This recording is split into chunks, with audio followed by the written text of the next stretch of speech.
मेरा सवाल ये है कि जब 22-23 मार्च के आसपास लॉकडाउन शुरू हुआ था तो तब मैंने बहुत सारा पैसा निकाल लिया था म्यूचुअल फंड का अपना जी। और उसके बाद अभी तक मैं आपने गिरावट दोबारा निकाला था या पहले निकाला था?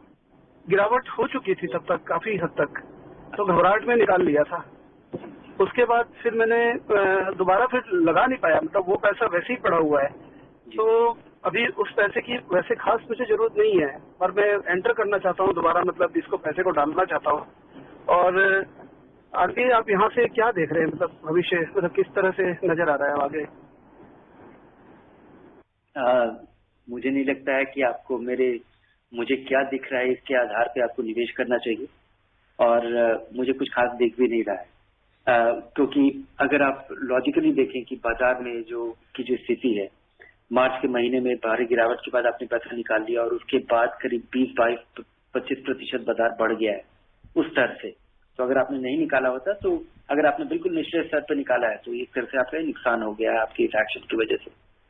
मेरी सलाह होगी कि बाजार को बारीकी से देखे बगैर, अगर इस पैसे की जरूरत अगर आपको कई सालों तक नहीं होगी तो जरूर दोबारा से इक्विटी फंड में लगाना चाहिए। लेकिन चूंकि आपका ये नुकसान हो गया है, आपने पैसा निकाल लिया, उसके बाद 20-25% बाजार गिर गया है, इसको अब धीरे धीरे करके 10-12 महीने में बांट के लगा दीजिए।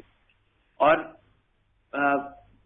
आने वाला समय भी मुझे लगता है कि कभी, क्योंकि चूंकि कंपनियों की आमदनी में गिरावट होगी, उनके अर्निंग्स में गिरावट होगी, और इस वजह से मुझे नहीं लगता है कि ये केवल लिक्विडिटी की वजह से बाजार ये कब तक चलता रहेगा। जब तक पैसा आता रहेगा चलता रहेगा, और पैसा आते रहने का भी आसार है क्योंकि दुनिया भर के सेंट्रल बैंक्स ने ब्याज दरों में कमी की है।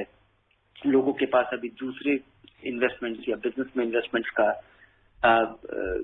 का जो जरिया है वो काफी कम हुआ है। लोग बड़े कम कॉन्फिडेंट होंगे उसमें इन्वेस्ट करने के लिए, तो बाजार में पैसे आने का सिलसिला जारी रहेगा और अच्छी कंपनियां इस पूरे क्राइसिस में मजबूत हो पाएंगी, कमजोर कंपनियां दिवालिया होंगी।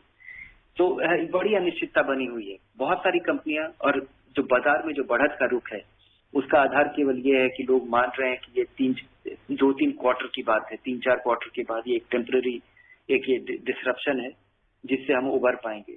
अगर ये लंबा खिंचता है तो शायद ये बाजार की स्थिति ऐसी नहीं रहे जैसा अभी उम्मीद कर रहे हैं या जैसा रुख दिख रहा है। मुझे लगता है कि ये केवल आप उन पे आधारित अपना निर्णय लें कि आपकी स्थिति क्या है। क्या आपको इस पैसे की 5 साल जरूरत नहीं पड़ेगी? जरूर इक्विटी में लगाइए, मल्टी कैप फंड में पैसा लगाइए। अगर उसके पहले लगेगी और आप जिस तरह से घबराहट में आप अपना पैसा निकाले थे, उस वजह से मेरी सलाह होगी कि कंजर्वेटिव तरीके से लगाइए। मल्टी कैप में पैसा लगाने की मैं सलाह दे रहा हूँ, उसके बजाय आप किसी अग्रेसिव हाइब्रिड इक्विटी फंड में लगाइए जहाँ पे भारी गिरावट नहीं होगी अगर बाजार में गिरावट होती भी है तो। लेकिन लगाना जरूरी है क्योंकि ब्याज दरों में जितनी कमी आई है, जिस तरह से फिक्स्ड इनकम रिटर्न काफी कम होगा, 4-5% आपको फिक्स्ड डिपॉजिट पे पैसा मिल पाएगा। फिक्स्ड इनकम फंड जो डेट फंड्स हैं उनमें भी रिटर्न की कमी होगी आने भविष्य में। तो पैसा बनाने का, और इतने लंबे समय में मुझे लगता है कि आज के दिन लगाया हुआ पैसा 4-5 साल में उस पर मिलने वाला रिटर्न काफी खासा अच्छा हो सकता है।